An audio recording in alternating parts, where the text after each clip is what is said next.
Au musée des impressionnismes Giverny. Ce soir, je vais essayer de vous présenter de manière succincte le propos de l'exposition qui est actuellement dans les galeries du musée. Une exposition qui s'appelle Monet Rothko, qui est tenue depuis le 18 mars et qui est visible jusqu'au 3 juillet. C'est une exposition assez difficile à organiser. Je vous remercie d'être aussi nombreux ce soir pour venir écouter ça. Ça fait 3 ans qu'on travaille sur l'exposition, mais c'est un vieux projet que j'avais quand j'étais jeune conservateur, il y a plus de 20 ans, sur cette idée d'essayer de rapprocher le géant de la peinture américaine, Mark Rothko, et le géant de la peinture impressionniste, Claude Monet. 2 images pour commencer. Vous avez à gauche Rothko dans les années, fin des années 50-60, devant un de ces grands formats qui a fait sa célébrité, avec une pose très décontractée, mais c'est un homme extrêmement angoissé, c'est un homme anxieux, qui veut contrôler son travail, qui veut contrôler sa vie. Et puis à droite, vous avez Claude Monet, que vous connaissez si bien ici, avec les mains dans les poches, le regard déterminé, la cigarette à la main. À la fois, c'est un truc d'atelier, un truc de photographe, pour donner plus d'humanité aux peintres représentés, mais c'est aussi la pose de Rothko. Ça nous a intéressé de voir qu'en fait, les deux artistes, ils avaient un peu la même définition de leur photo, de leur pose face aux médias, en fait. Ce sont des hommes qui ont contrôlé leur image aussi, il faudrait peut-être en parler un peu. Des artistes qui ont été très suivis, très connus de leur vivant, qui sont rentrés de leur vivant dans des musées. On l'oublie souvent, c'est le cas pour Claude Monet, mais c'est aussi le cas de Rothko. Et c'est un parallèle que je trouve intéressant. Dans les expositions, souvent on parle d'art, on ne parle pas d'argent, on ne parle pas de marché de l'art. Moi j'aimerais vous en parler un petit peu, parce que je considère qu'un musée c'est un lieu vivant et que les expositions qu'on fait, elles participent à la fois de la renommée des artistes, mais aussi de la cote qu'on fait pour les artistes. Un mot sur Rothko, il n'y a pas eu d'exposition, un rassemblement de Rothko en France aussi important depuis 1999, vous voyez que ça date un peu. C'était au musée d'art moderne de la ville de Paris, peut-être que vous l'avez déjà vu, cette exposition. Il y a quelques Rothko qui se baladent dans des expositions. Récemment, il y a eu Monet et l'abstraction, il y a eu Monet et la peinture américaine au musée Marmottan. Il y a eu quelques Rothko à la Fondation Vuitton. Mais il y a très peu de Rothko en France. Donc déjà, ça limite beaucoup le propos. Donc l'idée, c'était de vous présenter le propos de l'exposition en mettant en exergue la vie de Rothko, beaucoup plus que celle de Monet. Donc cette exposition, c'est un choc esthétique, on va dire. C'est un rassemblement de 6 œuvres de Mark Rothko des années 50 et 6 œuvres tardives de Claude Monet, avec 7 œuvres de Claude Monet et une photo de Thomas Struth. Je ne l'ai pas vu dans le PowerPoint, mais on en parlera tout à l'heure. Et l'idée, c'était d'essayer de comprendre qu'est-ce qui a pu fasciner Rothko dans la peinture de Monet. Monet, le grand peintre impressionniste, et Rothko, le peintre d'avant-garde, qui a eu une vie franchement difficile. On parle des grands génies, mais je pense que la peinture se crée aussi dans les troubles de l'histoire. Monet a une vie compliquée au départ, mais c'est pas du tout le même destin. Ici, c'est une photo très ancienne, 1912.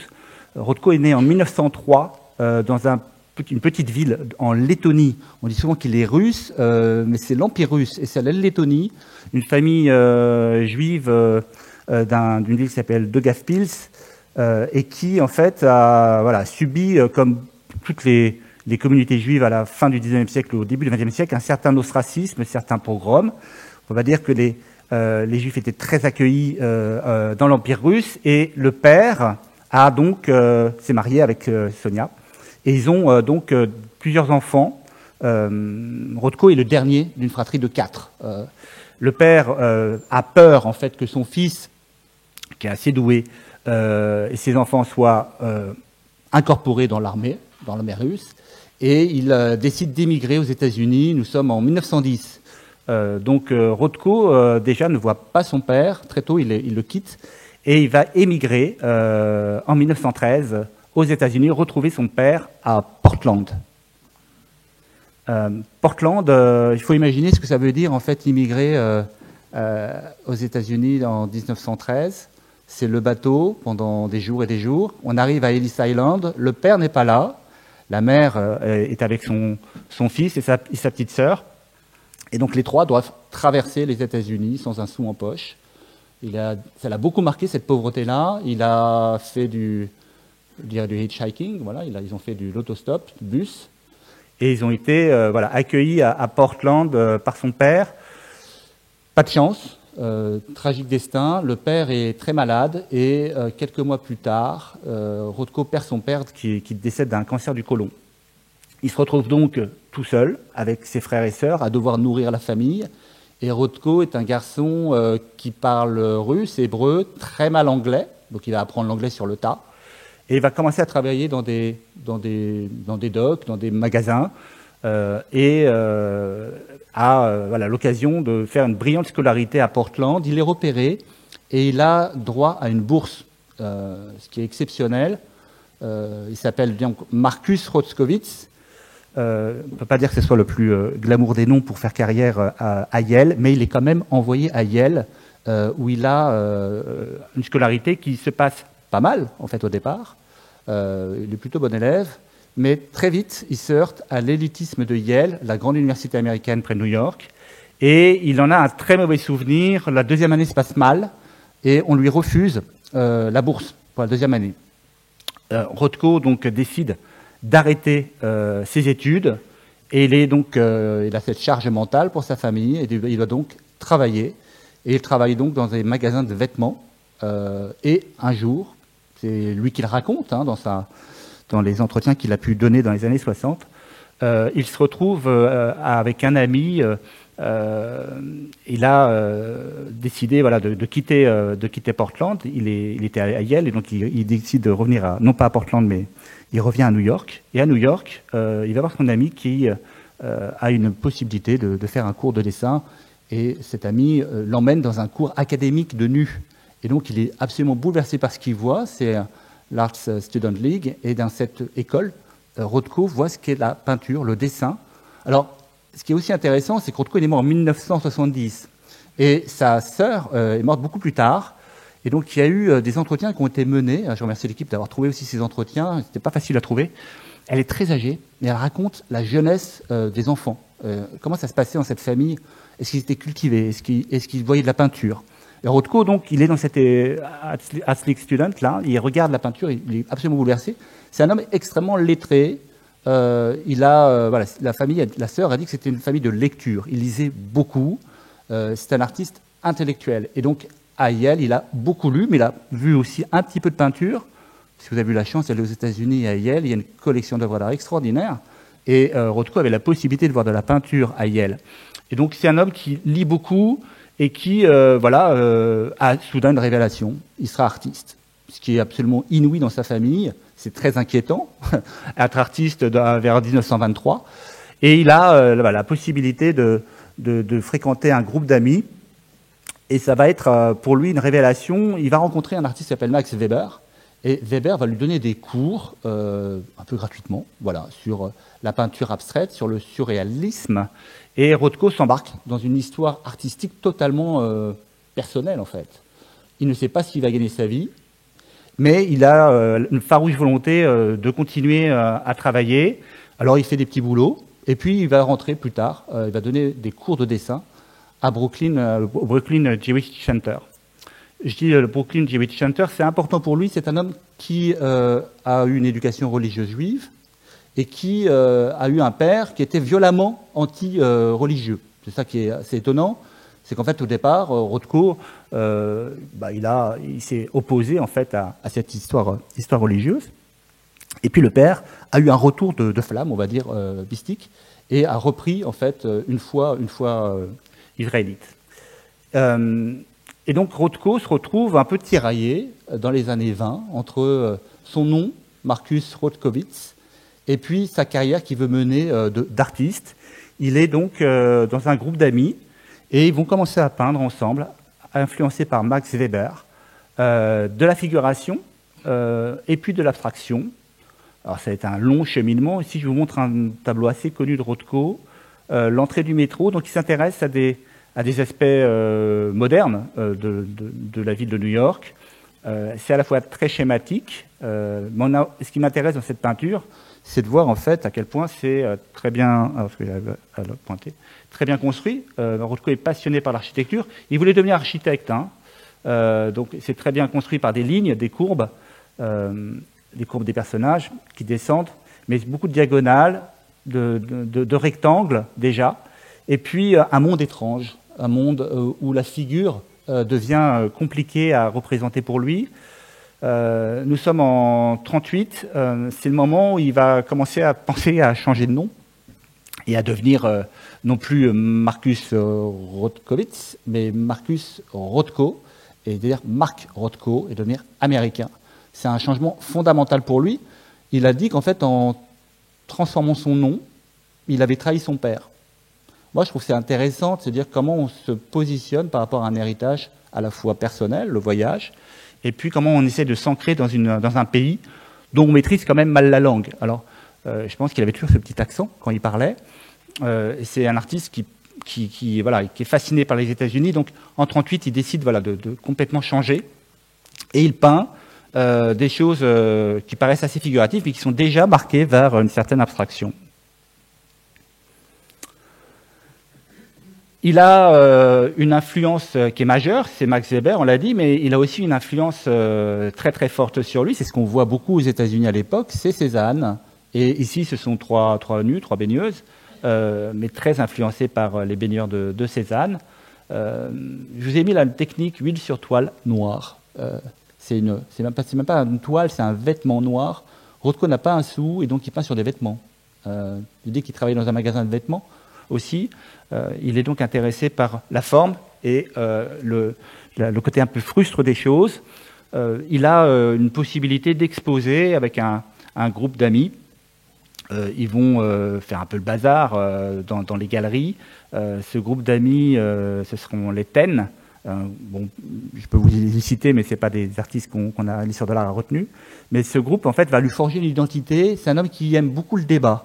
Je vous ai dit, il lit beaucoup. C'est un homme qui s'intéresse beaucoup aux mythes, à la mythologie, qui adore lire le grec, lire Échille, qui est fasciné par le mythe de Dionysos et d'Apollon.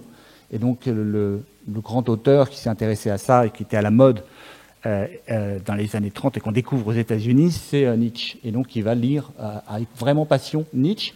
À Yale, on va beaucoup lui reprocher d'être toujours dans ses livres.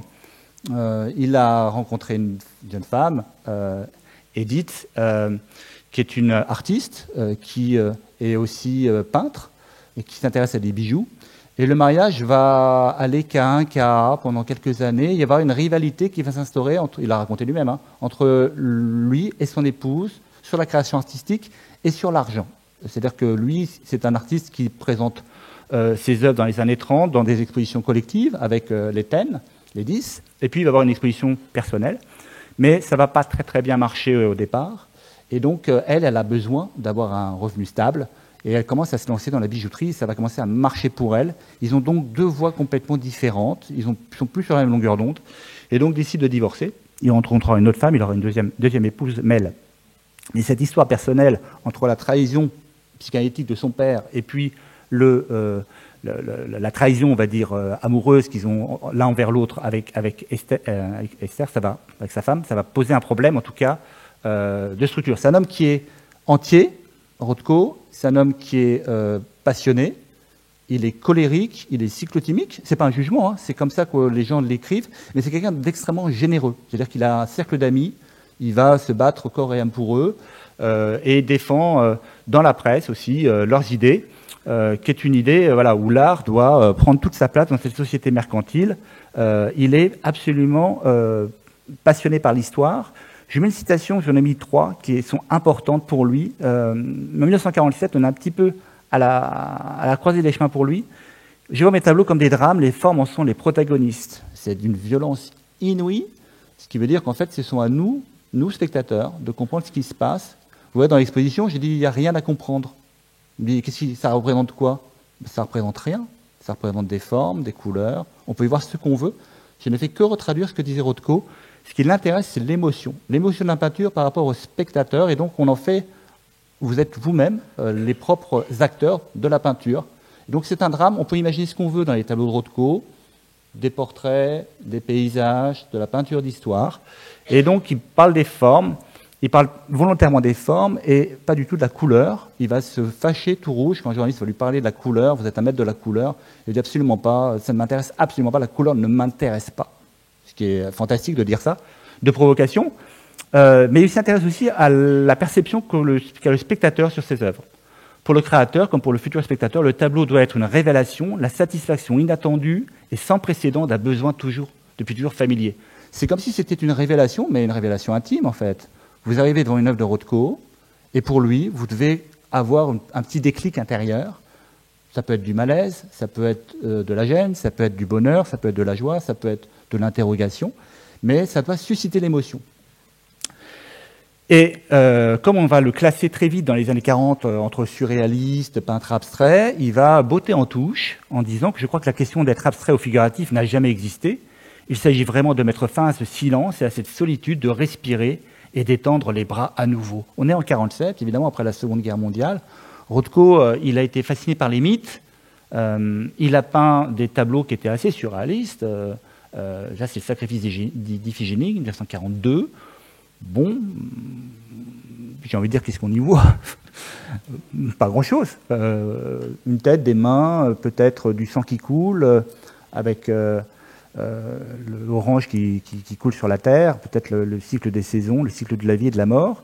C'est un homme qui s'intéresse en effet à la mythologie, mais après 1945, après ce qui s'est passé, il va totalement changer de style. Et ça, c'est très lié évidemment à son histoire personnelle. C'est l'histoire, je rappelle, d'immigrés juifs à New York. Évidemment, dans les années 40, il y a beaucoup d'artistes français qui sont partis à New York, les surréalistes, Tanguy, Ernst, André Breton, Dali. Et il a une volonté de passer à autre chose. Et nous sommes en 1948, et il va commencer quelque chose d'extraordinaire. Il va totalement changer de style, en décidant quelque chose que moi je trouve extrêmement moderne, sur lequel on est encore, c'est les untitled, c'est les sans-titres. Il décide que finalement, l'histoire s'abolit et qu'il ne faut plus raconter d'histoire, qu'il n'y a plus de sujet, il n'y a plus de mythologie, qu'après ce qui s'est passé, après le traumatisme de l'extermination des Juifs en 1945, il décide de passer complètement à autre chose. Il fait des formats carrés, rectangulaires, où en fait on peut y voir des paysages abstraits, et il va faire ça avec un groupe d'amis, dans les années 40, Milton Avery notamment, et c'est quelque chose qui va commencer à intéresser les galeristes, où le travail de Rothko devient de plus en plus reconnu, en tout cas célébré, comme quelque chose de nouveau. En anglais on dit stirring, il y a quelque chose qui se bouge à New York, quelque chose qui se passe juste après la Seconde Guerre mondiale. Paris est en train de passer de mode, en tout cas sur le marché de l'art, et donc New York prend le pas. Et ça, c'est intéressant de se dire que peut-être que la peinture Rothko a trouvé des collectionneurs avec ce mouvement général de l'art. On voit Rothko ici qui nous regarde d'un air extrêmement dense sur son grand échafaudage. Il peint comme Monet, il peint en costume cravate, il peint de manière... c'est pas l'artiste foufou. Il est très concentré.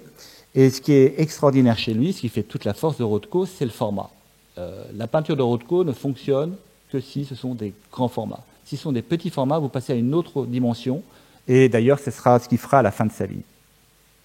Je vous montre quand même quelques vues incroyables de la National Gallery de Washington. Alors on est très content parce que dans l'exposition, vous avez ces deux tableaux, celui-ci et celui-ci. Celui-ci, c'est un des premiers tableaux que Rothko a réalisé en termes abstraits. Il date de 1949. Et celui-ci, il doit dater de 1957. Grand format. Tout ça pour vous parler de l'éclairage. Parce qu'on a fait beaucoup de réflexions sur l'éclairage dans l'exposition. C'est incroyable, cet éclairage noir, cadré sur ces murs noirs. En fait, les murs sont blancs. Je remercie Denis d'avoir fait cet éclairage magnifique. C'est vrai que c'est un travail d'orfèvre. Quand vous regardez les Rothko, dans quel que soit le musée, allez à Beaubourg, allez à Fondation Beyeler, allez au Thyssen-Bornemisza à Madrid, vous verrez toujours les Rothko comme ça, sur des murs blancs, avec ce qu'on appelle des lèche-murs, c'est-à-dire des grands spots qui viennent plaquer la lumière sur la peinture. Moi, je trouve que ça tue l'œuvre. Et là, il y a combien? Il y a 6 Rothko, moi j'en vois un peut-être, ou 2. Quand vous rentrez dans une salle de Rothko, même à San Francisco, vous pouvez mettre ce que vous voulez, des Rauschenberg, des Picasso. Il y a toujours une peinture qui vient vous happer. Et d'ailleurs, le banc dans les salles où il y a des Rothko est toujours face au Rothko, jamais face au Liechtenstein ou au Rauschenberg, parce que c'est une peinture qui est immersive. Et l'éclairage est très important parce que Rothko avait une volonté très nette sur l'éclairage et sur la distance. Il voulait qu'on soit précisément à 1,19 m des tableaux pour les voir. Donc quand vous êtes sur nez à nez avec un Rothko, il va vous dire que vous n'avez rien compris. La peinture doit vous absorber, vous devez faire corps avec elle, mais par l'expérience sensible. Et l'éclairage est très important. Ici, c'est la National Gallery. Alors, pourquoi la National Gallery a autant de tableaux de Rothko? J'ai vérifié, ils ont 1100 documents et peintures de Rothko. C'est intéressant parce que le catalogue raisonné des peintures de Rothko dit qu'il n'y en a que 836. Ce qui veut dire qu'ils ont beaucoup de lettres, beaucoup de photos, beaucoup de dessins. Et Rothko, en fait, avait créé une fondation de son vivant pour gérer ses droits et la suite de sa collection. Cette fondation, elle a été...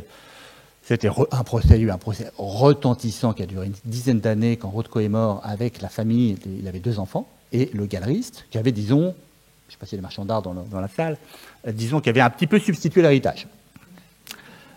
Mais comme ça valait plusieurs dizaines de millions de dollars, ça valait peut-être le coup de faire un procès retentissant. Et donc, la fondation a déposé les œuvres à la National Gallery de Washington, 836 tableaux. Et donc, c'est une fondation qui maintenant a disparu, c'est-à-dire que les ayants droit, ce sont les enfants de Rothko, Kate et Christopher Rothko. Et il y a quelque chose de très particulier, on a parlé de l'éclairage, on a parlé de la distance, il y a aussi quelque chose de très particulier sur Rothko. La famille, et je dis ça pour le service de communication, interdit à ce qu'on mette le moindre nom, la moindre lettre sur une image de Rothko. On ne peut pas mettre Picasso, vous pouvez mettre Picasso sur un tableau de Picasso. Rothko, c'est refus absolu, c'est très contraignant, puisqu'on considère que cette peinture doit être totalement montrée, plein pot on dirait, voilà, pleine image, et c'est une peinture immersive, complètement immersive. Alors ici, la photo vous montre que la salle n'est pas immersive. Je ne critique pas, hein, mais c'est une expérience qui est un petit peu différente. Rothko, j'ai voulu commencer l'exposition par ce tableau assez incroyable, Light Red Over Black, 57, grand format, 2,30 m de haut, et surtout pas de cadre. Bon, Rothko refuse les cadres. C'est une peinture qui est une peinture presque d'atelier, en fait. Ça s'accroche pour les millionnaires ou pour les musées. C'est pas un particulier qui va avoir un Rothko de 2,30 m de haut. Il le savait déjà de son vivant, en fait. Et Rothko, il travaille pour les institutions. Il travaille pour des collectionneurs. Il ne travaille pas pour vous et moi. Voilà, il travaille pour des artistes qui vont comprendre aussi son influence. C'est magnifiquement composé. Alors, l'image ne vous dira rien par rapport à l'expérience que vous pouvez en avoir. Quand j'ai montré l'image à l'équipe, me dit, mais c'est du bleu, c'est du noir, qu'est-ce que c'est que ça? Donc, c'est du noir sur du rouge léger. Et en fait, si vous regardez, ce sont 2 rectangles, mais pas équivalents. Ils ne sont pas la même taille. La perspective n'est pas au centre. On n'est pas totalement au centre. Et puis, votre regard va flotter, en fait, entre le bas, le haut. Puis vous regardez, vous allez voir le bleu qui apparaît ici. Et puis ici, bon, c'est vraiment rouge, hein, là, c'est pas très beau, la chromie. Ici, vous avez une sorte d'autre rectangle vaporeux, une sorte de rose, en fait, qui se dessine. Et c'est vrai que plus vous regardez cette peinture, plus ça vibre. Et plus vous regardez la peinture, plus les rectangles se rapprochent. Alors, évidemment, sur une image comme ça, vous aurez du mal à comprendre. C'est pour ça qu'on a mis un banc. Je vous assure que c'est assez immersif. Et plus vous regardez la peinture, plus le rouge va apparaître en transparence. C'est un homme qui a beaucoup travaillé, qui a beaucoup étudié. Il a eu des cours académiques, hein, il a dessiné nu, etc. Il a fait de la peinture surréaliste, la peinture abstraite, un peu comme Picasso des années 40. Il est passé à quelque chose de totalement révolutionnaire par une très longue maturation. C'est quelqu'un qui va peindre dans son atelier et qui va reculer, s'asseoir, contempler, rêver, gratter, revenir. Mais il y a peu de matière. Si vous regardez les tableaux de Rothko, il n'y a pas beaucoup de matière. C'est pas peint au couteau, c'est pas vraiment au pinceau. Mais il a une volonté, une urgence de vivre, une urgence de peindre. C'est la seule chose qui peut le sauver à la rigueur. C'est la peinture. Et donc il y voit lui-même ses tragédies, c'est le miroir de l'âme. Et c'est un artiste qui va avoir une volonté d'immanence. C'est un grand mot, mais en tout cas une volonté de transcendance. Et qu'on ait une expérience en regardant ces tableaux. C'est pour ça qu'une reproduction ne donnera jamais rien. Il faut vraiment le regarder de près. Rothko, c'est un révolutionnaire, je dis c'est un intellectuel, et je voulais vous mettre cette citation de Rothko de 17 juin 53, qui est assez étonnante. Malgré l'avis général qui voudrait que Cézanne a créé une nouvelle vision et qu'il est le père de la peinture moderne, personnellement, je préfère Monet. Monet est, selon moi, le plus grand artiste des deux. C'est hallucinant de dire ça en 53, parce que tout le monde regarde Cézanne, tout le monde est fasciné par Picasso, le cubisme, et nous on fait l'histoire à l'envers, Cézanne, cubisme, Picasso. Et toute l'histoire de l'art du XXe siècle, des années 50, et en tout cas sous ce prisme de la modernité cézannienne, c'est une très belle modernité, une très belle lecture, mais dire 153 alors que tout le monde se moque de Monet, qui paraît un has-been extraordinaire, c'est quelque chose que je trouve fondamental pour bien comprendre Rothko. Moi, ce qui m'intéressait, c'est de savoir qu'est-ce qu'avait vu Rothko. Est-ce qu'il avait vraiment, quand il dit ça, est-ce qu'il avait vraiment vu les Cézanne? Bah oui, il est à New York, il y en a plein les musées. Est-ce qu'il a vu des Monet? Est-ce qu'il a vu des Monet à New York dans les années 50? Est-ce que vous avez un peu une idée là-dessus? Qu'est-ce qu'il y a comme Monet à New York dans les années 50? Vous êtes peut-être allé au Metropolitan à New York. Il y a la collection extraordinaire Eve Meyer, qui est une collection impressionniste aidée par Mary Cassatt. La Eve Meyer était des grands collectionneurs d'art impressionniste, mais c'est Mary Cassatt qui a créé cette collection-là et qui a aidé la Eve Meyer à faire cette collection. Les Eve Meyer, ils collectionnent de l'impressionnisme précoce, l'impressionnisme genre impression soleil levant. Mais le Monet tardif, il n'est pas trop visible à New York. Et c'est ça qui est intéressant, c'est comment Rothko il dit que Monet est un précurseur de l'art moderne, en ayant en tête ça, Impression soleil levant. Je voulais quand même vous le montrer, parce que Impression soleil levant, c'est quand même le tableau qui crée l'impressionnisme. C'est d'une modernité énorme. En fait, il n'y a pas le titre, on ne comprend pas grand-chose. On voit une barque, un soleil, on ne sait pas où ça se passe. C'est très abstrait, finalement. C'est une teinte orange, bleue. Alors, c'est vrai qu'il est au musée Marmottan, je vous invite vraiment à aller au musée Marmottan. Tout le monde va avoir Impression soleil levant, mais personne ne regarde ce qu'il y a autour. Et à Marmottan, donc c'est au sous-sol, il y a des expositions permanentes, 18e, magnifique, 19e là-haut, et puis des expositions temporaires là-haut, mais vous descendez, et vous avez Impression soleil levant. Avant, il y avait beaucoup de monde, maintenant il y a moins de monde, vous avez tout le loisir de le voir.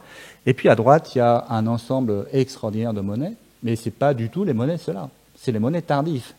Et c'est là où l'histoire devient assez intéressante, c'est que j'ai voulu mettre Rothko en rapport avec ce Monet-là, avec le Monet totalement moderne, celui qui fonde en fait notre imaginaire collectif sur Monet, père de l'abstraction.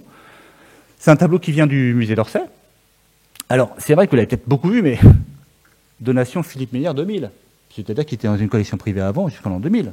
Donc personne ne l'a vu. Mais on avait cet imaginaire collectif. C'est un saule pleureur. Alors comment c'est un saule pleureur? Voilà. Hein. Ici des variations chromatiques vertes, un peu jaune, un peu de bleu. Alors on a la chance ici au musée d'avoir des nymphéas et des rameaux de saule qui ont été déposés par le lycée Claude Monet à Paris. Et comme on a ce sublime Monet, on le voit tous les jours. Et donc quand on regarde le Monet, notamment avec la restauratrice, on s'est aperçu que Monet, il peint pas souvent de haut en bas, il peint souvent de bas en haut. Et notamment pour donner plus de vivacité, plus de lumière. Et il a un truc d'atelier, si vous êtes peintre, vous le connaissez certainement ce truc, il laisse en blanc ce qu'on appelle la réserve, c'est-à-dire la toile non préparée ou très très légèrement préparée, ce qui permet en fait de créer une transparence, de créer des mouvements de lumière, de créer des mouvements de soleil, de reflets d'eau, de nuages. Et ça donne une certaine vibration à la peinture. Ici, ça c'est manifeste en haut à gauche, mais ici aussi. Et avec l'éclairage qu'on a réalisé là, dans le musée, on a vu des oranges qu'on n'avait jamais vues. Ce sont des nymphéas, ici au premier plan. Des nymphéas oranges, c'est assez extraordinaire. Monet, en fait, il révolutionne complètement la peinture. Alors, il est en effet dans un chemin vers l'abstraction. On est passé de ça à ça, mais c'est totalement logique. C'est un artiste qui était très bon dessinateur, qui était caricaturiste, qui a commencé à peindre en plein air grâce à Boudin et avec Jonking à Honfleur. Et puis, au fil du temps, il a abandonné la figure humaine pour se concentrer sur un petit paysage. Et je dis souvent, il peint dans un verre d'eau. Il peint le bassin nymphéa. C'est tout petit, finalement, c'est très beau, mais c'est pas très grand. Et puis, il a dit que sa plus belle réalisation, c'est son jardin. Donc, il va en fait réaliser une obsession du motif, le saule pleureur, l'eau. Ça peut devenir très lassant. Mais Monet est fasciné par ce qu'il voit, et donc il va réaliser des séries.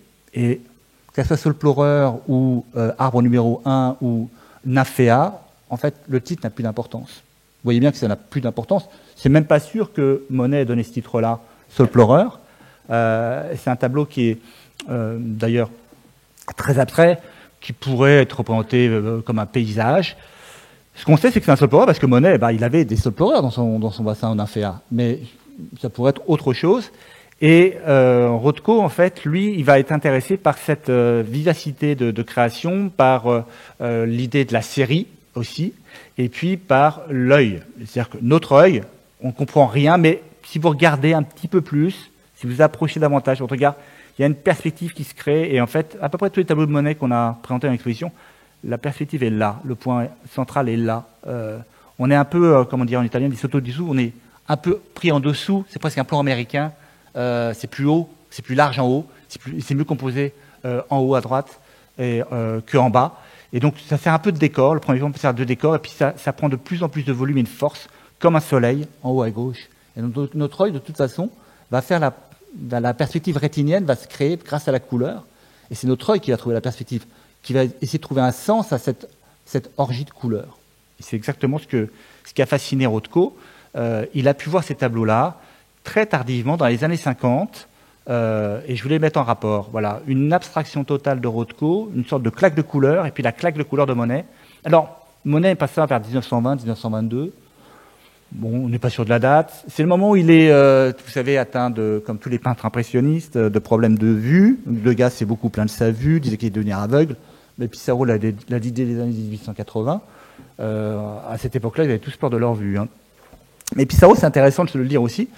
Pissarro, c'est parce qu'il a aussi fait une peinture pointilliste. Il passait beaucoup de temps à réaliser ses tableaux. Et faire des tableaux au point, ça prend beaucoup de temps. C'est très minutieux. D'ailleurs, c'était pas rentable. Il a arrêté, disant que c'était pas rentable, la Durand-Ruel. Il est repassé à la peinture impressionniste. À la fin de sa vie, Pissarro a les mêmes problèmes que Degas sur la vue. Et il va mourir plus jeune, mais en 1903. Mais Monet a les mêmes problèmes de vue. Et il va se plaindre beaucoup de sa vue dès les années 1900-1905. Il va avoir un problème de cataracte, et il va être donc soigné, il va être opéré en 1923. Alors il y a une photo célèbre, on voit Monet avec ses lunettes noires allongées sur son lit, on dirait qu'il est mourant. On est en 23, non, il va encore vivre 3 ans de plus. Mais ce que je dis souvent, c'est que Monet, une fois qu'il est rétabli de la cataracte, il peint comme avant. Il disait, je voyais les rouges de plus en plus boueux. Est-ce que c'est boueux Non, j'ai pas l'impression. C'est sa volonté de peindre comme ça. Donc on aime bien aussi donner des anecdotes. Monet, il est vieux, il voit pas bien, il a la cataracte. Moi, j'ai des discussions comme ça avec Sylvie Patry à Orsay. Elle pense que oui, la cataracte a beaucoup joué sur son œil. Moi, je suis pas sûr. Degas, il voyait pas bien, mais il a fait des pastels extraordinaires. C'était un immense créateur d'images. Et finalement, quand on est dans un parcours personnel vers l'abstraction, vers un chemin autre, les petits accidents de la vie n'ont pas beaucoup d'importance. Et finalement, ce qui a intéressé Rothko, c'était peut-être la transparence, les plans qui se confondent, et puis ce rouge vibrant là qu'on voit ici, qui est de plus en plus rouge, quand vous voyez le tableau, et de plus en plus orange de ce Monet. Alors, Rothko, il a été fasciné par les mythes grecs, on en a parlé, par l'Europe. Il a été 3 fois en Europe, il a eu les moyens de voyager dans les années 50, il a été souvent en Italie, il connaît bien l'Italie, donc il connaît bien aussi les soleils italiens et la Méditerranée. Et il a un problème de santé qui est très important. En 68, il va faire une chute dans la rue. Son aorte est bouchée. Il va voir le médecin. Le médecin lui dit tu en as pour 5 ans à vivre. Arrête les grands formats. Tu as une hygiène de vie déplorable. Alors tu ne peux plus faire l'amour, tu ne peux plus boire et tu ne peux plus fumer. Et surtout, tu vas arrêter de porter des grands formats. Donc si tu veux continuer à peindre, tu vas peindre des petits formats. Pour un homme qui est entièrement dévoué à sa peinture, ça doit être un choc énorme. Et donc il va réduire en fait ses formats. Et donc dans l'exposition, vous prenez un petit tableau, une acrylique sur papier, monté sur panneau. C'est un dessin en fait qui est monté sur panneau. On en a deux petits formats dans l'exposition. C'est assez rare.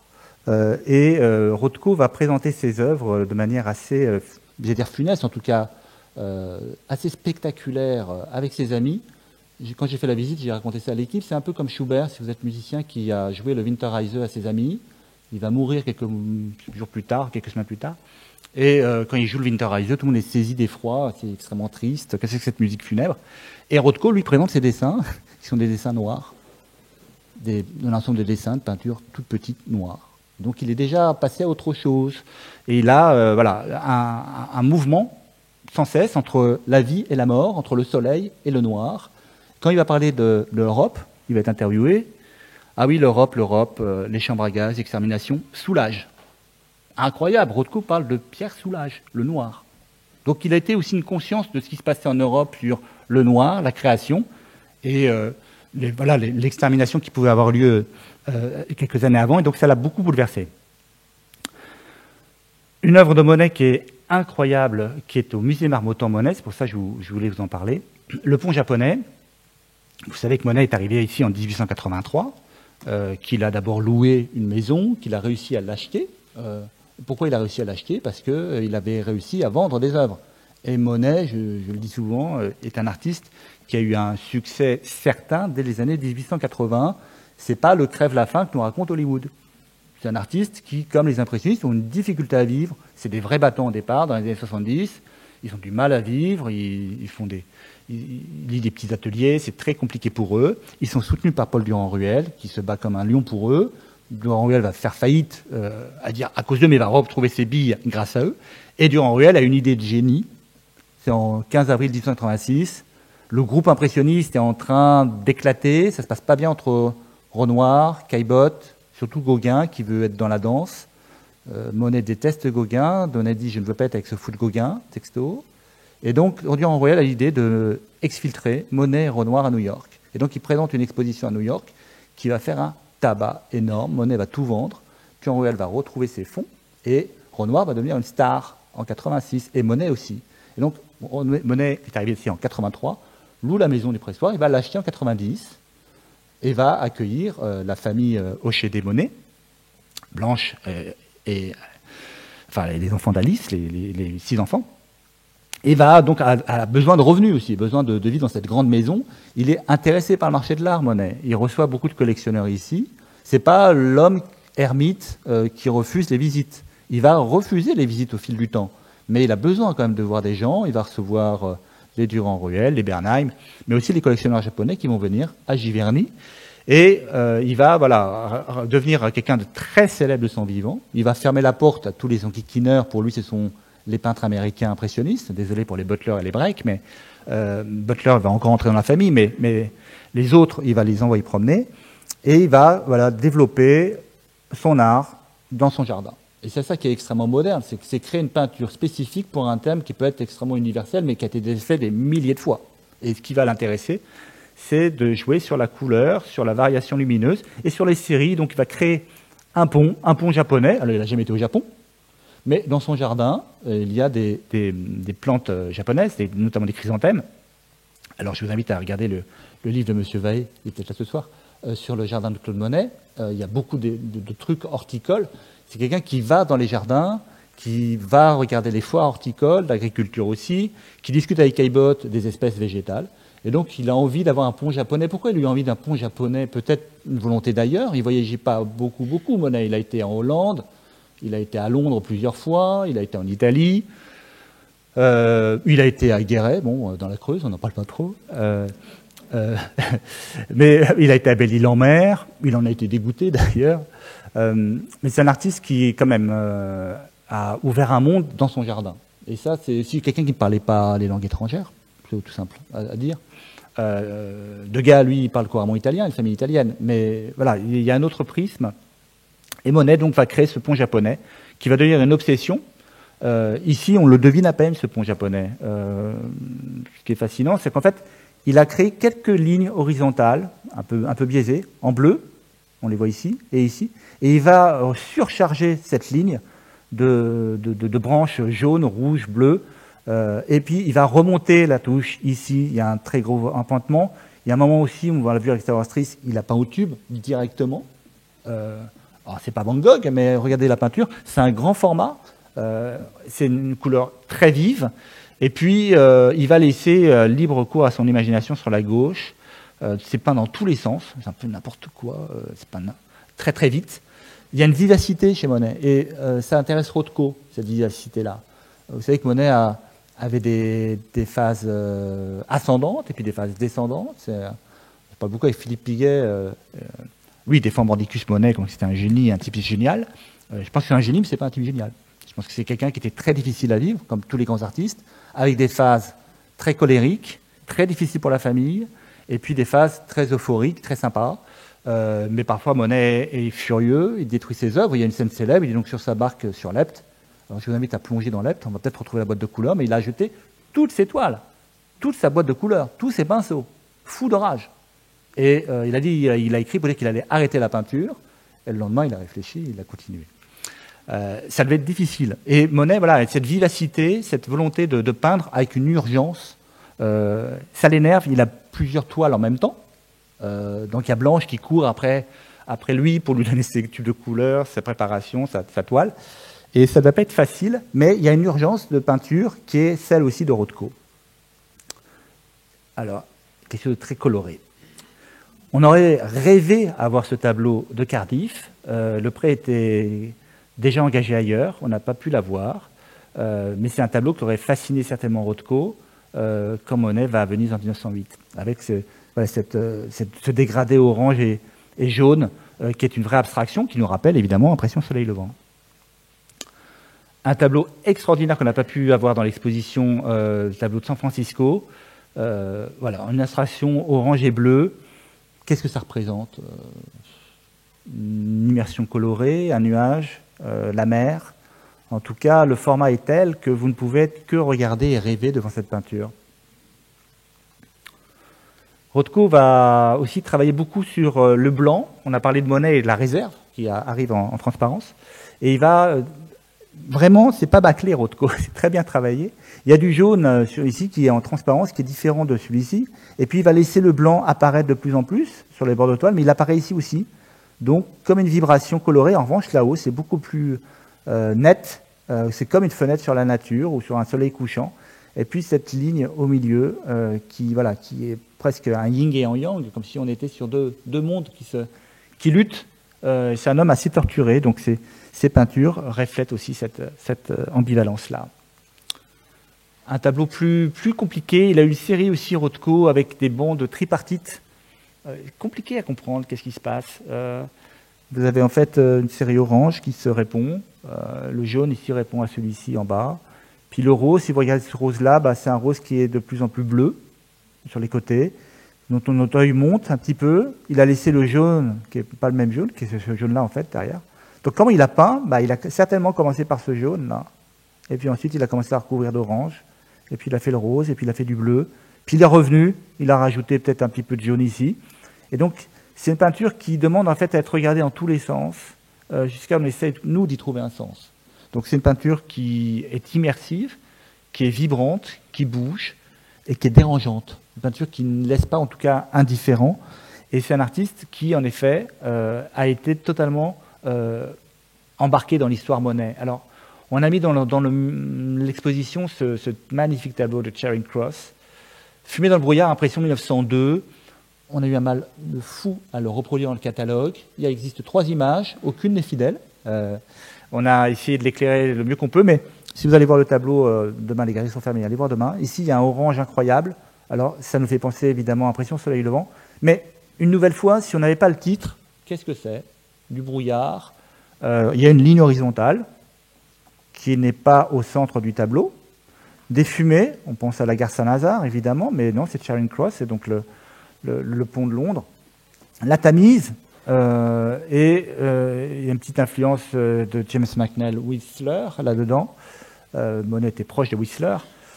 Et il a créé une abstraction totale avec du brouillard, le fog, l'impression qu'on a sur un paysage d'eau, de brume et de pollution. C'est pas le brouillard qu'on pense, c'est un brouillard de pollution de bateaux et de trains. Donc c'est aussi le peintre de la modernité. Et Monet, comme Rothko, a aboli la figure. Il y a très peu de portraits de Monet. Il a peint Blanche, il a peint un peu ses enfants. Mais il y a très peu de... Il a peint Jean, mais enfant. Et il n'y a pas de portrait de Michel âgé, il n'y a pas de portrait de Jean âgé. Ce qui intéresse, c'est les enfants. D'ailleurs, l'an prochain, on fera une exposition sur les enfants de l'impressionnisme pour raconter cette histoire-là.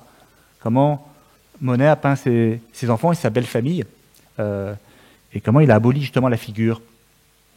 Théodore Duret, qui était un des grands critiques d'art des années 1880, a écrit sur Monet, sur ses peintures de brouillard. Il a peint dans toute leur crudité les effets de la pleine lumière, tombant à pic sur les objets, et leur supprimant l'ombre. Il a su parcourir toute la gamme des tons gris, des tons couverts, pluvieux et estompés de brouillard. C'est assez fort de dire ça en 80. Rothko va certainement se souvenir de Monet quand il peint son Red and Pink on Pink, c'est rose sur rose, un moyen format, c'est plutôt assez rare dans ces années 50, mais en fait 2 nuages roses qui se répondent, qui se correspondent entre eux, qui s'entrechoquent. Un tableau finalement très intime, 1 mètre sur 75 cm, c'est un tableau que les gens peuvent avoir chez eux aussi. C'est pas un tableau de musée, c'est un tableau qui est fait pour être chez les particuliers. Et Rothko s'intéresse aussi à ça. Un des tableaux qu'on a représenté dans l'exposition, qu'on a exposé, c'est cette œuvre incroyable. Je l'ai montré dans la vue générale de la National Gallery de Washington. Un des premiers tableaux abstraits de Rothko.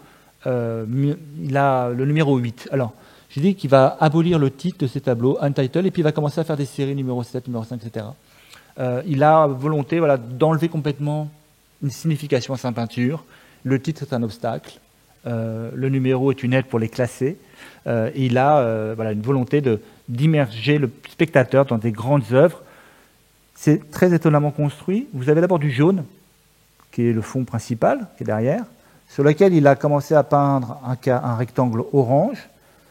Et puis peut-être que c'était trop massif, il a créé un autre rectangle ici, comme une fenêtre sur un paysage.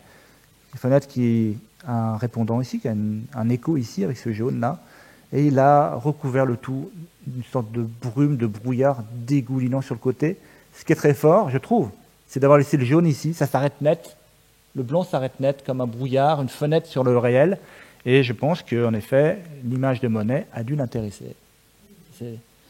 C'est peut-être une vue intellectuelle, c'est peut-être moi qui vous raconte des cracks, mais ce qui est possible, c'est que Monet a été un modèle, en tout cas inconscient, pour Rothko, en 1953, quand il raconte que Cézanne, finalement, n'est pas un très grand peintre, et que Monet est un peintre très important. Il a aussi expliqué pourquoi Monet était aussi un des grands peintres pour lui. Il partage avec moi une chose essentielle, l'humanité essentielle. C'est le bonhomme Monet qui l'intéresse, c'est l'émotion qu'on a par rapport aux œuvres de Monet, qui s'est battu contre la nature, qui a peint sous la pluie, dans le brouillard, dans la neige, et qui retransmet une émotion, une impression, ce que ne fait pas Cézanne. Cézanne construit ses paysages et vous laisse avec, vous laisse débrouiller, je dirais, avec. C'est pas la même histoire de la modernité. Rothko, en 1957, il a créé cette peinture qui est vraiment extraordinaire. On était, je crois, fous de joie de la voir dans l'exposition. Pour moi, c'est un hommage au bassin des nymphéas. J'y vois 2 rectangles verts sur un fond bleu. C'est vraiment un fond bleu-bleu sur les côtés. Et puis, il a peint une ligne bleue beaucoup plus vive ici. Quand vous irez voir le tableau, vous verrez que c'est un petit peu craquelé ici. Il y a un peu plus de peinture. Il se passe quelque chose ici. Ça ne devait pas être peint comme ça au départ. Au départ, peut-être que le rectangle était un peu plus prononcé. J'imagine bien, moi, un rectangle jusqu'ici. Et puis, il a continué sa production en faisant une composition qui est assez étonnante. De nouveau, la ligne n'est pas totalement au centre. Elle devrait être un petit peu plus basse. Et donc, cette ligne bleue, elle nous rappelle, surtout le vert va nous rappeler les nymphéas de Monet. Alors, c'est un tableau important du musée du Havre. On l'a éclairé de telle sorte qu'en fait, vous voyez que là, bon ici vous ne voyez peut-être pas sur la diapo, mais les nymphéas se répondent. C'est souvent les soucoupes volantes. Ici, ici, ici, ici. Et notre œil circule en ligne serpentine, comme ça, jusqu'en haut. Et donc la perspective, elle se trouve à peu près là. Comme la dernière fois, si vous regardez un petit peu, où est-ce que se trouve ? On est plongé dans l'eau, mais on est un peu immergé, on ne sait pas trop où on se trouve. Et ces nymphéas-là, c'est un des premiers tableaux de Monet à rentrer dans les collections publiques françaises en 1904. Monet, il a, comme vous le savez, peint beaucoup de séries. On va parler de la gare Saint-Lazare, on va parler des Peupliers, mais on va aussi parler de Bras-de-Seine près de Giverny en 1997. C'est une œuvre incroyable. Elle est dans les salles du musée d'Orsay. C'est un assez grand format quand même, ça fait avec le 4, 90 cm sur 100 à peu près. Et c'est un tableau sur lequel on ne sait pas trop où on se positionne. Les gens passent devant assez vite, en fait. Je vous invite à le regarder plus sérieusement. c'est peint sur l'eau, donc sur le bateau atelier de Monet, mais plus vous regardez la peinture, plus le végétal prend d'importance, plus cette partie gauche va venir coloniser la toile. C'est pas du tout un ciel blanc, c'est un ciel rose, c'est un lever de soleil très très tôt, et donc Monet va présenter ses œuvres dans une série, c'est ça sa dernière série, en fait, 97, sur les bras de la Seine, en tant que telle. Et on est de nouveau plongé dans le végétal et dans l'eau, mais on ne sait pas trop ce qu'il a voulu représenter. Il y a une perspective qui se trouve ici, mais de nouveau, il n'y a pas d'humain. Est-ce que c'est uniquement une impression fugitive du soleil levant, ou alors c'est une humanité qui disparaît avec un végétal qui devient de plus en plus présent? Ça pourrait être presque un tableau inquiétant. Et plus vous le regardez, plus la peinture vibre. C'est le même procédé qui est mis en place ici pour les Nymphéas et avec Rameau de Saule, donc qui vient entrer dans la collection l'an dernier. Vous avez un grand format, presque carré, 160-180. C'est un fragment des Nymphéas, en fait, et qui est extrêmement bien composé. Vous avez une diagonale qui passe ici, mais vous avez aussi votre œil qui circule, comme ça, de Nymphéa en Nymphéa, avec ici le blanc qui reflète le ciel, peut-être un nuage, mais qui est surtout le blanc de la réserve, le blanc du tableau qu'il a laissé pour faire vibrer la couleur. Donc notre œil est porté vers là. Ensuite, on va lever un petit peu, on va regarder ici du blanc, et la perspective est à peu près ici, et puis la diagonale autre qui va par là. Ce qui est aussi intéressant, c'est que pour rendre de manière plus vivante les branches de saule, Monet va repeindre de bas en haut. Alors c'est assez visible ici. Regardez. C'est ça, il a lâché le pinceau et il a repris comme ça, il a remonté. Là, il a lâché et il a remonté. Donc, plutôt qu'à la rigueur, pour regarder, il y a peut-être la face de main. Il lâche le pinceau, il le reprend. On le dit d'autant plus qu'on en a fait une copie. Salut Steven Leblond qui a fait une magnifique copie du tableau pour le lycée Claude Monet. Et donc, on a regardé techniquement comment c'était fait. Donc, il a lâché, il a repris. Et surtout, il a composé son tableau. Il a fait un dessin sous-jacent. Pour faire la copie, elle a dû recréer le tableau, recréer la structure du tableau avec les diagonales. Et puis nous, on y voit des personnages, on y voit plein de choses que vous me penserez pour un fou, mais il y a en effet quelque chose de très bien construit. Si vous regardez cette série de tableaux de Monet avec le Rothko, j'y vois en effet quelque chose de très structurant. Et j'aurais rêvé, mais c'est le choc du Covid, ça. J'aurais rêvé de pouvoir vous présenter ça. Il est actuellement un décor impressionniste, l'exposition qui était reportée, qui devait avoir lieu à Lyon dans la National Gallery, puis à Orsay, d'abord à Orsay, ensuite à la National Gallery. Finalement, ça a été inauguré en même temps que notre exposition. Et donc, les 3 ponts japonais de Monet sont présentés dans l'exposition. Je vous montre celui-ci, je vous montre celui de la National Gallery, et je vous montre les 3. Je crois que c'est assez parlant. Alors, est-ce que c'est inconscient? Est-ce que Monet a été un modèle? Bien, je pense qu'on peut l'affirmer, en tout cas en voyant ça. Mais aussi, ce qui est intéressant, c'est de se dire, est-ce que Monet a été, je dis, vu, est-ce que ce Monet-là a été vu est-ce qu'il a été vu à New York? Il y a des tableaux de Rothko qui sont fascinants, qu'on n'a pas pu avoir. Celui-ci est à la Fondation Beyeler. Alors, on a insisté, on a demandé, j'ai fait passer mon réseau. Non. Pourtant, c'est un tableau qui aurait été absolument génial avec celui-là. C'est assez parlant, je crois. Rothko, c'est un artiste qui hésite entre le noir et le blanc, entre le sang, et la vie et la mort. Et on a ce sublime Rothko d'une collection privée, le numéro 7, Dark Over Light, donc le noir sur la lumière. Alors, c'est un tableau qui a une présence folle, il date de 54 environ. Et c'est un tableau qui, en fait, projette complètement la psychanalyse de Rothko. Il va peindre de plus en plus des noirs vers 54, 57, jusqu'à faire que du noir.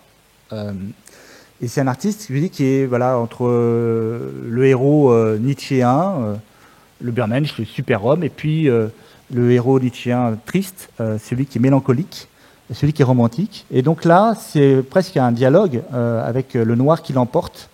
Mais le noir ne l'emporte jamais vraiment. Plus vous regardez le tableau, plus l'orange apparaît en transparence. Et il a laissé des morceaux de couleurs apparaître de plus en plus, C'est vrai que l'éclairage qu'on en a produit rend quelque chose d'extraordinaire, une peinture très vibrante, mais c'est un tableau qui donne un peu l'idée de la psychanalyse de Rothko. Alors je vous ai dit, il a eu 2 enfants, Kate et Christopher. Rothko va se suicider en 70 dans son atelier. On en parlera peut-être tout à l'heure, parce qu'il y a des explications à ça, mais moi ce qui m'intéresse, c'est de savoir ce sont devenus les enfants. Kate a géré l'héritage, Christopher aussi, mais Christopher est devenu psychanalyste. Il a eu besoin de travailler sur cette histoire-là. Comment supporter la mort de son père. Et donc ils ont géré l'héritage, mais Rothko était un homme en effet extrêmement torturé, et même s'il a eu des enfants, il a laissé ça de côté. Le tableau 54, que vous revoyez en noir et blanc, me semble en tout cas, dans ses compositions, influencé par le Monet tardif de 1903, celui de Londres. On a mis le Charing Cross, mais on met ici le Parlement effet de brouillard, avec des masses sombres, le Parlement de Londres, Westminster, les bateaux, rappelez-vous, Impression Soleil Levant, c'est le même type de composition finalement. Est-ce qu'il a inventé quelque chose, Monet, en 30 ans? Pas toujours. Finalement, il a repris aussi des trucs qui marchaient bien.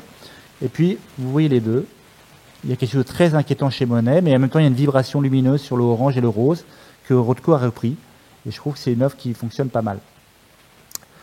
C'est un autre tableau qu'on aurait pu présenter, Charing Cross Bridge, à Lyon. Je vous montre une section. Et puis, on a parlé un petit peu de Monet sur la série. L'abstraction de Monet de 1893, elle est très tôt finalement. La gare Saint-Lazare, la cathédrale de Rouen. Mais ce qui m'intéressait, c'est de se dire aussi, si cette peinture-là, celle de Monet, elle n'avait pas eu d'autres précurseurs. Donc j'ai écrit un petit article, vous pouvez lire dans le catalogue. Mais j'ai intéressé sur les artistes impressionnistes. Est-ce qu'il n'y a pas eu d'autres artistes qui ont fondé l'abstraction? Est-ce qu'on ne nous raconte pas des cracks sur Cézanne et Monet? Et je pense en tout cas, c'est peut-être, j'ai essayé de démontrer, en tout cas qu'il y avait d'autres artistes qui ont été extrêmement modernes et qui sont allés vers l'abstraction. Ici, c'est Pissarro, 1898, il a peint Rouen, il est venu plusieurs fois à Rouen. Effet de brouillard, ça aurait pu très bien fonctionner avec Rothko. Un artiste qui est en effet passé de l'impressionnisme au pointillisme, du pointillisme à l'impressionnisme tardif. Il est mort en 1903, je pense que si Pissarro était mort plus tardivement, on aurait peut-être eu un Pissarro extrêmement abstrait. Et ce genre de tableau permet de montrer en tout cas qu'il a eu une volonté d'abstraction. Caillebotte, c'est un peu le même sujet. Caillebotte, cet œil photographe. On pense qu'en effet, Caillebotte a utilisé la photographie pour faire ses tableaux. C'est plutôt l'inverse. C'est plutôt Martial, son frère, qui a regardé la peinture de Caillebotte pour faire ses photos. Ici, c'est un refuge au boulevard Haussmann. C'est un cercle uniquement sur des rectangles blancs. Ils sont un monochrome. Il était présenté dans l'exposition d'Orsay sur la mention du cinéma. Et c'est extrêmement frappant de voir en fait que c'est un monochrome avec un cercle blanc. Je vais être un peu provocateur, mais on n'est pas loin de Malevich, si vous regardez de loin, avec des petites formes. Un artiste qui a été très précurseur, mais qui a après mis son travail de côté pour aider les autres. Il a collectionné Renoir, Monet, etc. Je rappelle souvent que le musée d'Orsay doit tout à Caillebotte, puisque le lac Caillebotte a été à l'origine de la collection la plus importante impressionniste en France, dans une collection publique. Un autre Pissarro, je voulais vous montrer, le boulevard Montmartre est fait de nuit. Qu'est-ce qu'on y comprend? Pas grand-chose. Si on n'a pas le titre, on ne sait pas où on se trouve. On y voit simplement 2 lignes, une orgie de couleurs jaune et noire.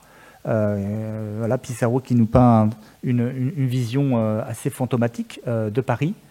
Et c'est le même sujet, même cette fois-ci, sous la pluie en gris, le boulevard Montmartre, avec un monochrome gris. Pour ça, Pissarro, je pense que c'est un artiste qu'on a un peu vite catalogué, mais qui a une profondeur de composition assez rare.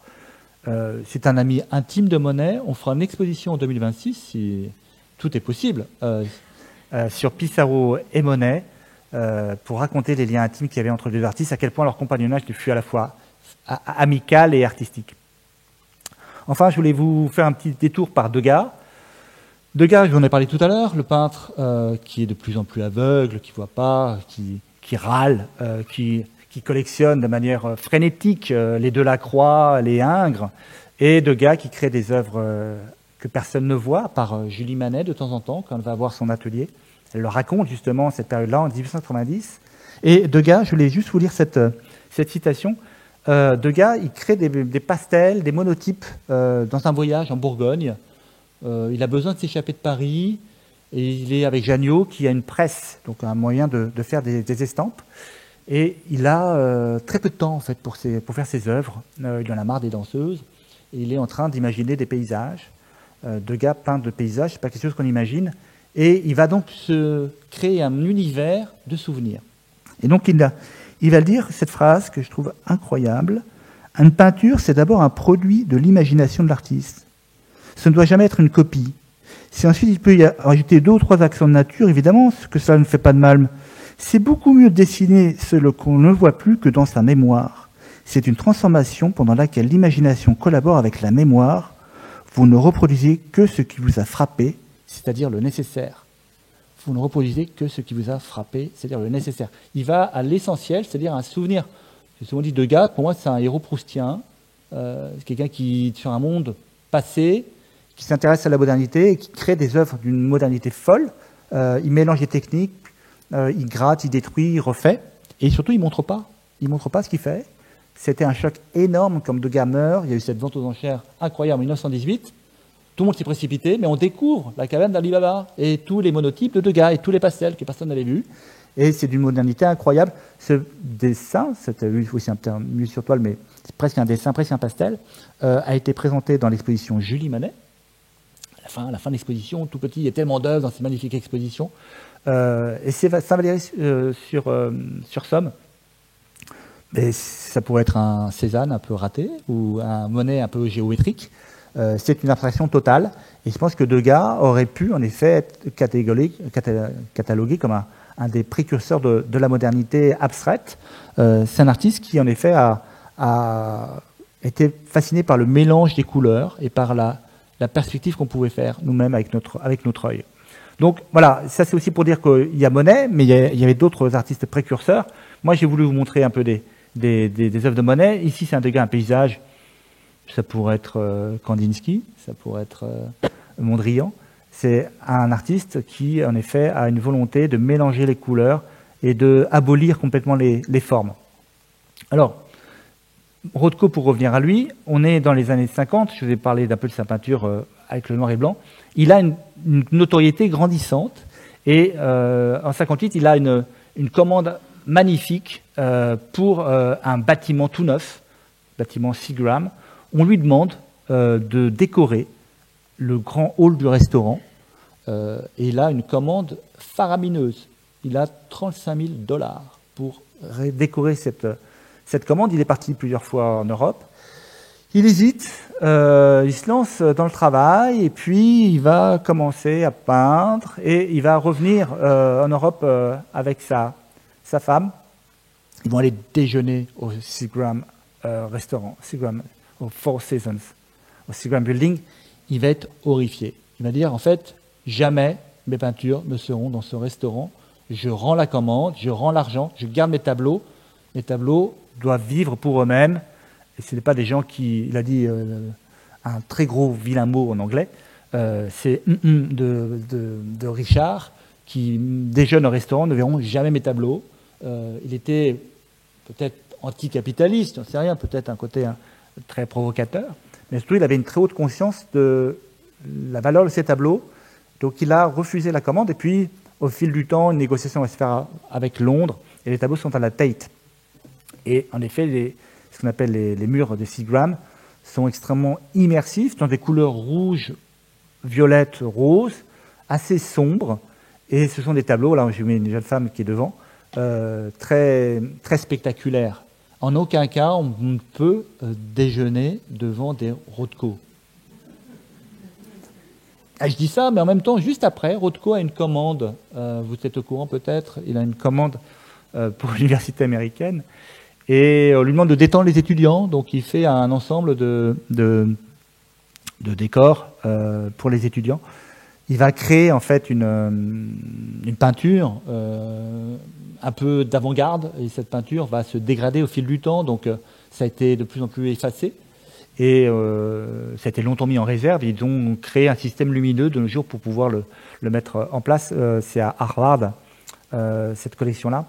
Mais voilà, Rothko ne voulait sûrement pas qu'on mange devant ces tableaux. Mais en même temps, ce scandale-là va le mettre au pinacle. Donc, dans les années 50, 57, 58, ça devient un artiste très connu.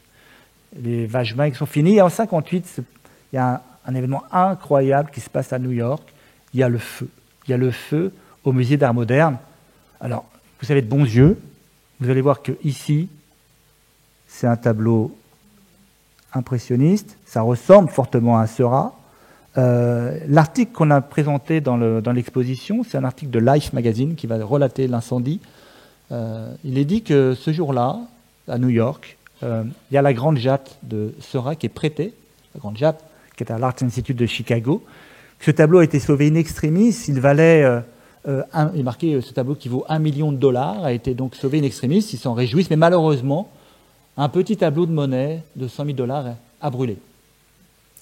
C'est absolument essentiel de le savoir, puisque dans les années 50, on a parlé tout à l'heure, qu'est-ce qu'il avait vu Rothko de Monet, il a pu voir à New York, non pas que de l'impressionnisme précoce, il a pu voir aussi de l'impressionnisme tardif, puisque le conservateur va va acheter en fait des œuvres en 53 pour garnir les collections américaines à New York d'impressionnistes. Ils vont acheter des peupliers.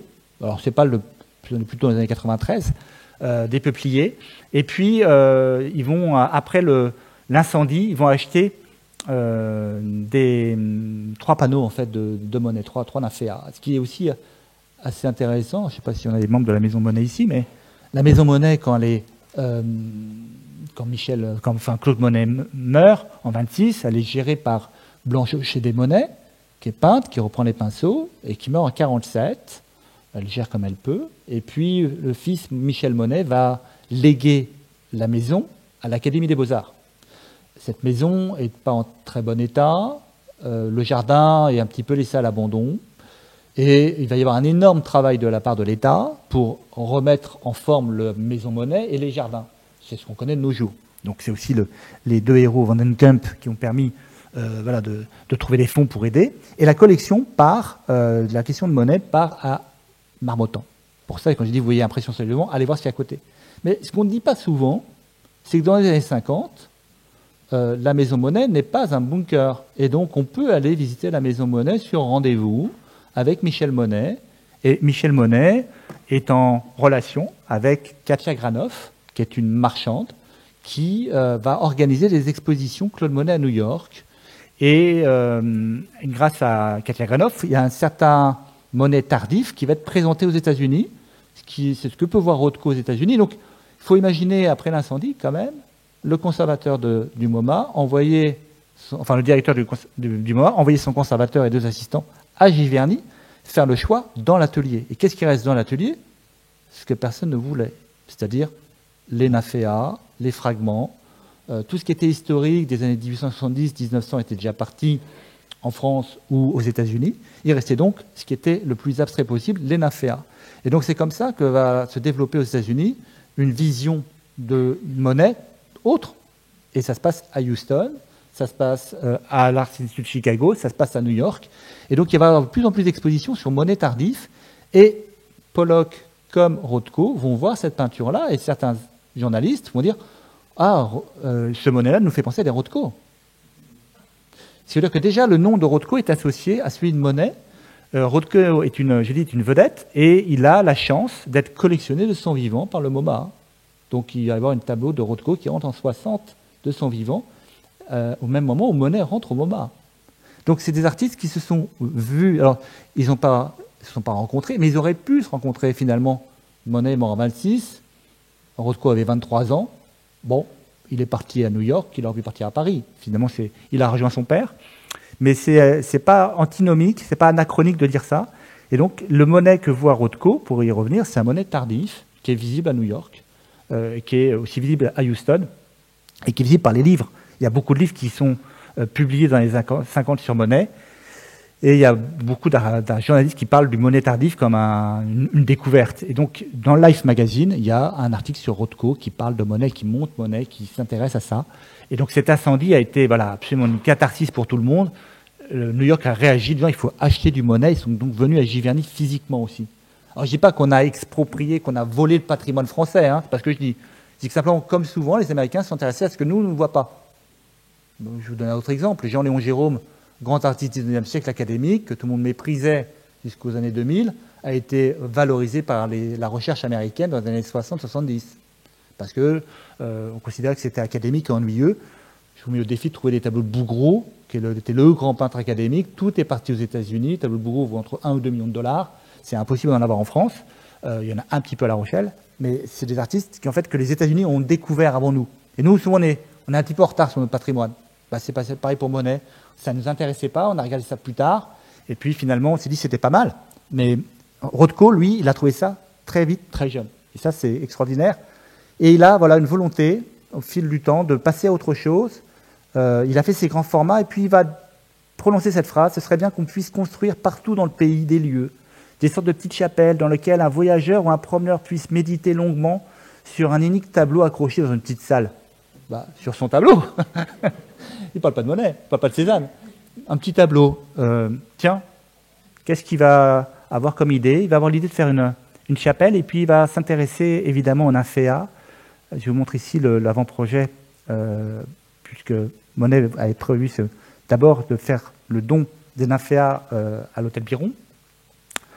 Et il va finalement créer, avec Camille Lefebvre, un bâtiment qui ne verra jamais d'ailleurs. On nous parle toujours de Monet extraordinaire, les nymphéas qu'il a donné à l'État français pour l'armistice de 1918, grâce à Clémenceau, mais il n'a jamais vu l'orangerie ouverte.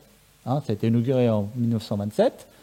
Je rappelle que Monet est mort le 5 décembre 1926, et c'est Clémenceau qui va insister pour que cette orangerie soit mise en œuvre, en tout cas que les dernières volontés de Monet soient faites. C'est Clémenceau qui passe la commande. Et si Clémenceau n'avait pas insisté, je pense que Monet n'aurait jamais fini ses nymphéas. Je dis que c'est un personnage qui retouche sans cesse. Les dernières lettres de Monet disent qu'en fait, il n'a pas fini, qu'il a encore du travail, qu'il n'est pas satisfait, qu'il en a détruit beaucoup, qu'il espère qu'il en sortira quelque chose. Je crois qu'il en a sorti quelque chose, oui. Mais Rothko, voilà, a l'occasion en fait d'avoir ça dans sa tête quand il parle de la chapelle, et il est connu, il a cette idée dans la tête depuis longtemps, et il va rencontrer un couple de Français, les Dominil, Dominique et Jean Dominil, qui sont des collectionneurs d'art moderne, mais aussi des très grands philanthropes, et ils ont l'idée de créer une chapelle à Houston, une chapelle œcuménique, d'abord une chapelle catholique qui va devenir œcuménique. Et cette chapelle, Rothko accepte la commande à une seule condition, c'est qu'il ait la main sur l'architecte. Et il veut absolument imposer son plan. Son plan, c'est ce plan-là, de la chapelle de Torcello, qui est une sorte d'octogone, très pur. Et on sait que Rothko a été plusieurs fois en Italie, mais il a aussi été une fois à Paris, où il a pu voir les nymphéas. On est en 1966. Il a une journée à Paris, il va demander à voir le Louvre et l'orangerie.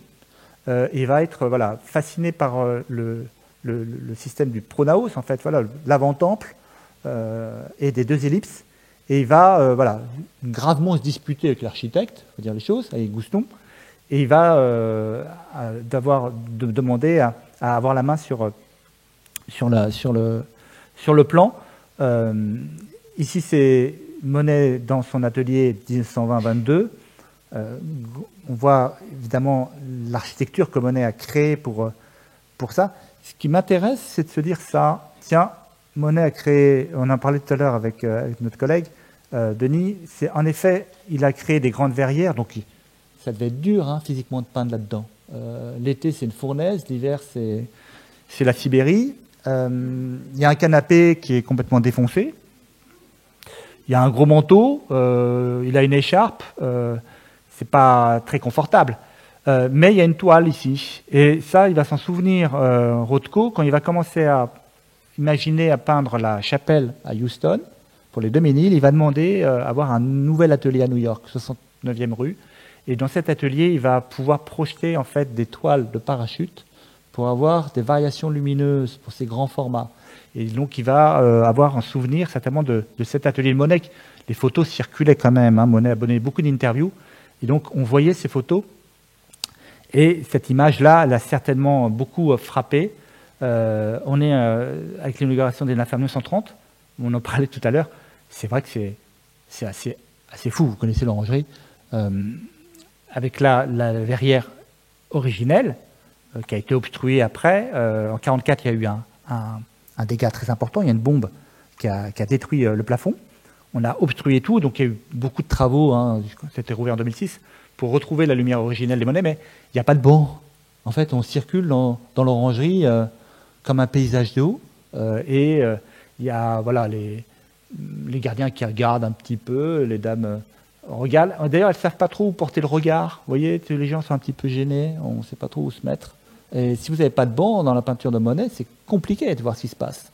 C'est des grands formats, 2 salles circulaires en ellipse.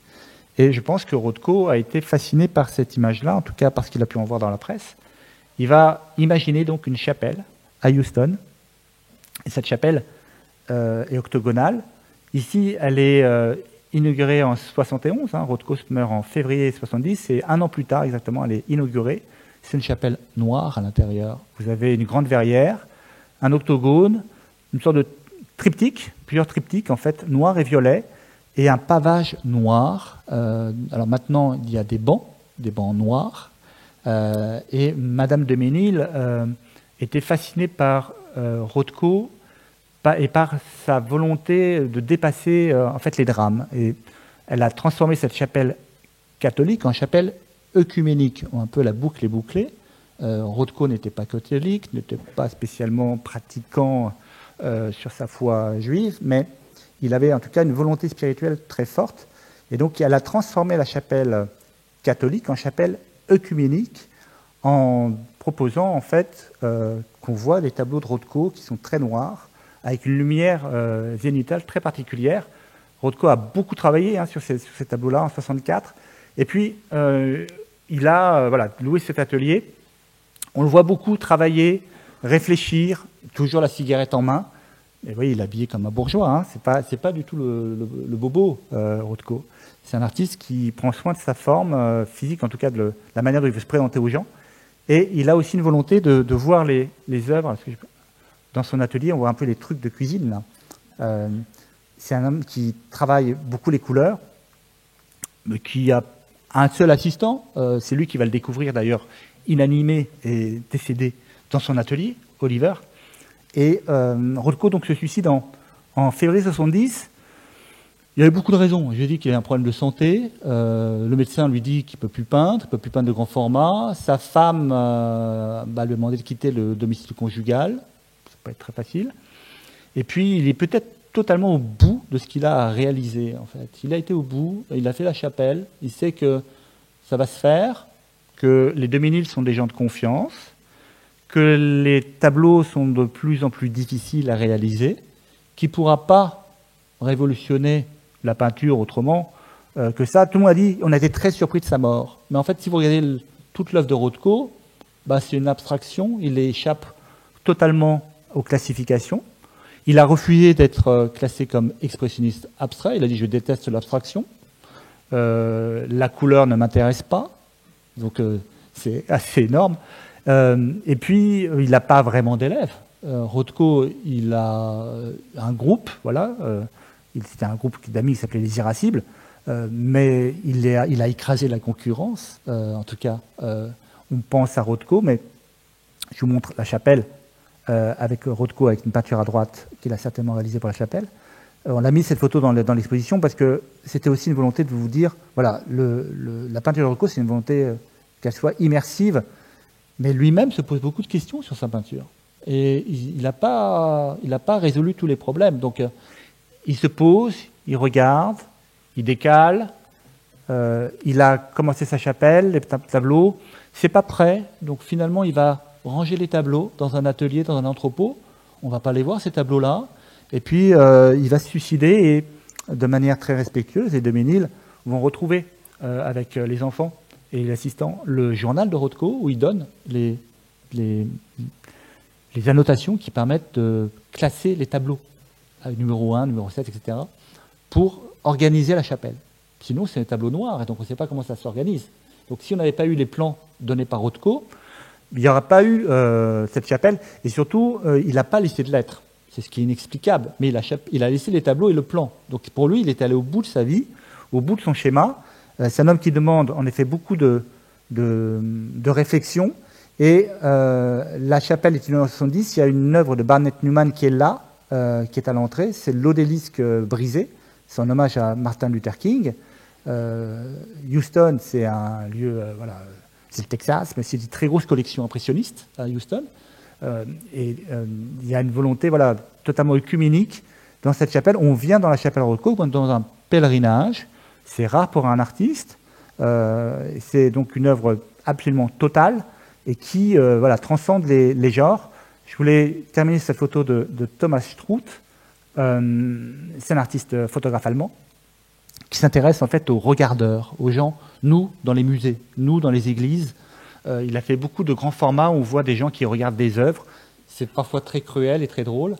Voilà, vous pouvez voir des gens qui regardent la Joconde ou les esclaves de Michel-Ange. Ils regardent totalement autre chose en fait, il n'y a pas du tout ça.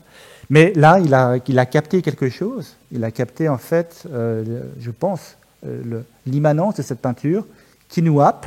Vous avez un touriste avec son appareil photo, hein, il est assis sur le banc là, il y a un appareil photo ici. Il est en jean, il regarde le tableau de Rothko qui vibre, qui est bleu, violet, noir. Et puis à droite, ici, une jeune femme qui finit sa séance de yoga. Qu'est-ce qu'ils se disent? Est-ce qu'ils regardent la même chose? Pas sûr, mais en même temps, c'est vraiment ce que vous voulez Rothko et ce que vous voulez aussi Monet dans ses nymphéas. On avait une image un peu flashy, mais on est vraiment aussi sur quelque chose de très divin, si vous y pensez. Et puis, sur cette dernière citation de Dominique de Ménil, nous ne sommes plus naïfs visuellement, nous sommes saturés d'images, et il n'y a que l'art abstrait qui peut nous emmener au seuil du divin. C'est exactement ce que voulait faire Rothko, cet homme insaisissable, mais d'une très grande humanité. Merci de votre attention. C'est vous.